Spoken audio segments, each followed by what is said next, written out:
सोचिए, दुनिया भर में 1 अरब से भी ज्यादा लोग किसी न किसी तरह की विकलांगता के साथ जी रहे हैं। आज हम बात करेंगे उस ग्लोबल मूवमेंट की, उस आंदोलन की जिसने उनके अधिकारों को, जो कहीं हाशिए पर थे, उन्हें उठाकर दुनिया के सेंटर स्टेज पर ला खड़ा किया। ये सफर ना एक सोच से शुरू हुआ था और एक जबरदस्त अंतर्राष्ट्रीय एक्शन तक पहुंचा।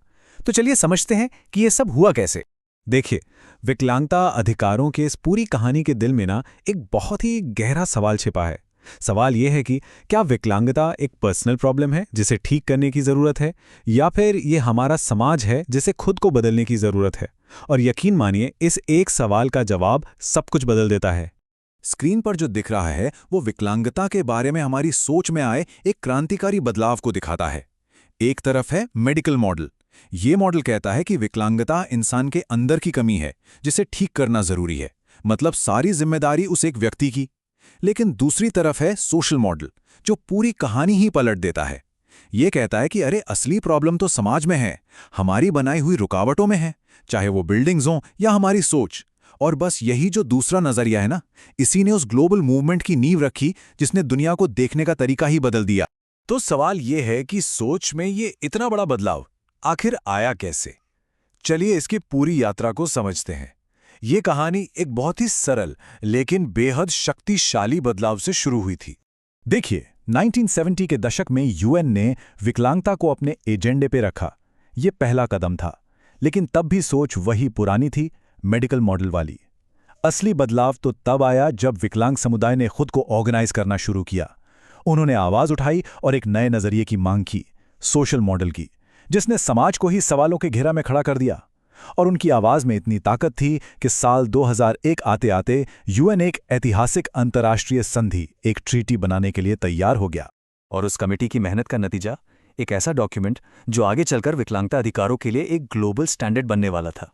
और वो डॉक्यूमेंट है CRPD, यानी convention on the rights of persons with disabilities. अब ये सिर्फ कोई ऐलान या डिक्लेरेशन नहीं था, बल्कि ये एक लीगली बाइंडिंग इंटरनेशनल ट्रीटी है। इसका मकसद बड़ा और एकदम साफ है, ये पक्का करना कि विकलांग व्यक्तियों को भी सारे मानवाधिकार पूरे और बराबर मिलें। सच कहूं तो इस एक संधि ने विकलांगता अधिकारों के लिए पूरा गेम ही बदल दिया। CRPD की सबसे खास बातों में से एक है इसका अंतर्राष्ट्रीय सहयोग, यानी इंटरनेशनल कोऑपरेशन पे जोर देना। इसका आर्टिकल 32 साफ साफ कहता है कि अंतर्राष्ट्रीय सहयोग विकलांग व्यक्तियों के लिए समावेशी और सुलभ होना चाहिए।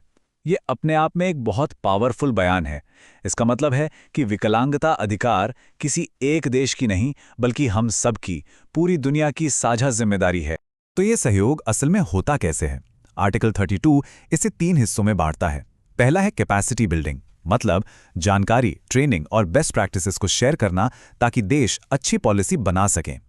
दूसरा है रिसर्च को बढ़ावा देना, ताकि नई साइंटिफिक और टेक्निकल नॉलेज सब तक पहुंचे।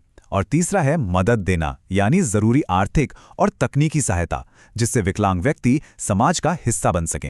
लेकिन देखिए, कोई भी संधि या कानून तब तक सिर्फ कागज पर लिखे शब्द ही होते हैं जब तक लोग उसे हकीकत बनाने के लिए लड़ाई न लड़ें। और यहीं पर एंट्री होती है इंटरनेशनल डिसेबिलिटी अलायंस, यानी IDA की। 1 अरब, ये नंबर सुनकर ही हैरानी होती है ना? ये दुनिया भर के उन विकलांग लोगों की अनुमानित संख्या है जिनकी आवाज IDA बनता है। सोचने वाली बात है कि ये दुनिया का सबसे बड़ा माइनॉरिटी ग्रुप है, लेकिन फिर भी अक्सर सबसे ज्यादा अनदेखा किया जाता है। ये नंबर हमें याद दिलाता है कि IDA का काम कितना बड़ा और कितना जरूरी है। आइडा कुछ बहुत ही सरल लेकिन मजबूत सिद्धांतों पर काम करता है, जैसे पूरी पारदर्शिता रखना, एकजुट रहना और सबके साथ बराबरी का व्यवहार करना। लेकिन इन सब में जो सबसे जरूरी सिद्धांत है वो है हमारे बारे में हमारे बिना कुछ नहीं। इसका सीधा सा मतलब है कि जो भी फैसले विकलांग लोगों की जिंदगी पर असर डालते हैं, उन फैसलों को लेने का हक उन्हीं का होना चाहिए, लीडरशिप उन्हीं की होनी चाहिए। तो ठीक है, हमारे पास एक ऐतिहासिक संधि है और एक मजबूत आवाज उठाने वाला ग्रुप भी है, लेकिन इन अधिकारों को कागज से उतारकर जमीन पर कैसे लाया जाए, यहीं पर दुनिया के बड़े बड़े ऑर्गेनाइजेशंस का रोल आता है। जैसे कि CRPD का आर्टिकल 24, जो शिक्षा के अधिकार की गारंटी देता है। अब इस अधिकार को हकीकत में बदलने का बीड़ा उठाया है यूनेस्को ने। वो ये पक्का करने के लिए काम करते हैं कि विकलांग लोगों को सिर्फ स्कूल में एडमिशन ही ना मिले, बल्कि उन्हें ऐसी क्वालिटी एजुकेशन मिले जहां सब साथ पढ़ सकें और वो अपनी पूरी क्षमता तक पहुंच पाएं। फिर है यूनिसेफ, जो बच्चों के अधिकारों के लिए दुनिया भर में काम करता है, और जाहिर है इसमें विकलांग बच्चे भी शामिल हैं। उनका बस एक ही लक्ष्य है, एक ऐसी दुनिया बनाना जहां हर बच्चे की आवाज़ सुनी जाए, उनके अधिकारों की रक्षा हो, उनकी क्षमताएं चाहे जो भी हों।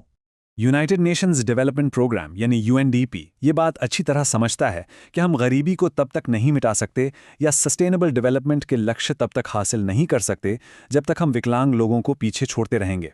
इसलिए वो ये पक्का करने में जुटे हैं कि सस्टेनेबल डेवलपमेंट गोल्स हर किसी के लिए हों, क्योंकि सच तो ये है कि मानवाधिकार और विकास ये एक ही सिक्के के दो पहलू हैं। और जब बात आती है हेल्थ की, तो वर्ल्ड हेल्थ ऑर्गेनाइजेशन का अप्रोच भी काफी मजबूत है। वो सिर्फ देशों को गाइडेंस नहीं देते, बल्कि डेटा इकट्ठा करने में मदद करते हैं और हेल्थ केयर सिस्टम को मजबूत बनाने का काम भी करते हैं। ये एक पूरी स्ट्रैटेजी है जिसके मूल में ये विश्वास है कि स्वास्थ्य एक मानवाधिकार है और ये हर किसी तक पहुंचना ही चाहिए। तो हमने देखा कि कैसे विकलांगता अधिकारों के लिए ये वैश्विक आंदोलन एक विचार से शुरू होकर एक अंतर्राष्ट्रीय संधि और एक्शन तक पहुंचा। ये सफर वाकई में कमाल का रहा है, लेकिन लड़ाई अभी खत्म नहीं हुई है। अब हमें सोचना होगा कि आगे का रास्ता क्या है। और यहीं आकर हम सबसे बड़ी चुनौती पर रुक जाते हैं। सवाल यह है कि हम ये कैसे पक्का करें कि जिनेवा में बने बड़े बड़े कानून और संधियां किसी दूर दराज गांव में रहने वाले एक इंसान की जिंदगी में सच में कोई बदलाव ला पाएं।